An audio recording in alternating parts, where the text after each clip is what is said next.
Shalom. Rehanging the Curtain. Every shul has an Aron HaKodesh, and hanging in front of it is a curtain or parochet. This curtain is a direct counterpart to the parochet in the sanctuary that marked the division between the Kodesh, the holy part of the tabernacle that all Kohanim had access to, and the Kodesh HaKodashim, the Holy of Holies. This innermost sanctuary, containing the ark with the 2 stone tablets, was entered only once a year by the Kohen Gadol on Yom Kippur. In a parallel way, our synagogue parochet separates the interior of our ark, which houses the Sifrei Torah, from the rest of the shul. Similar dividers marked off access to other parts of the tabernacle. A masach, or curtain, controlled access to the outer part of the tabernacle.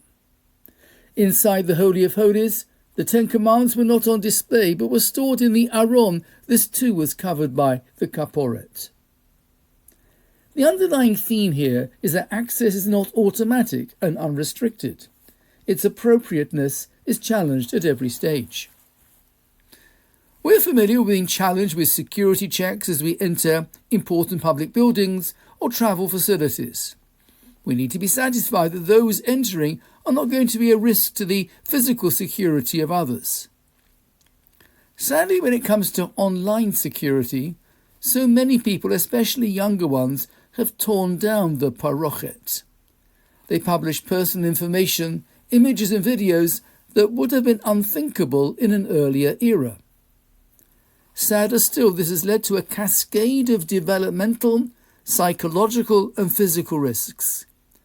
There's been a marked increase in anxiety and depression, cyberbullying and exploitation, low self-esteem and addictive behaviours. Unrestricted phone access has been shown to erode attention, fragment concentration and increase social isolation. Exposure to harmful content can lead children towards self-harm, eating disorders and even extremist ideology.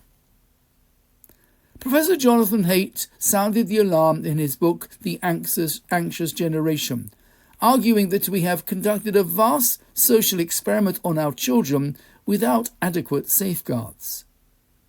Encouragingly, the government is beginning to respond. The Online Safety Act imposes a duty of care on tech platforms to protect children from harmful content, and many schools have already adopted a strict no-phone policy during the school day.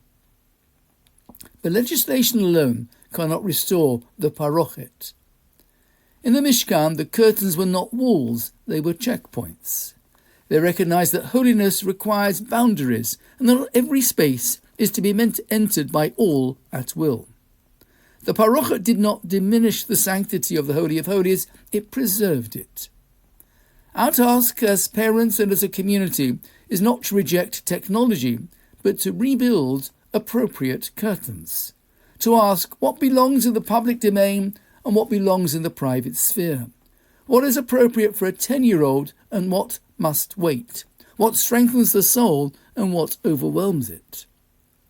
Judaism has never equated freedom with limitlessness. True freedom is the ability to choose wisely within boundaries that protect what is precious. The parochet in our shul stands quietly before us each week. It reminds us that access is sacred, that privacy is dignified, and that not everything should be exposed. In an age that rewards exposure, perhaps our generation's challenge is to relearn the message of the curtain. Shabbat Shalom.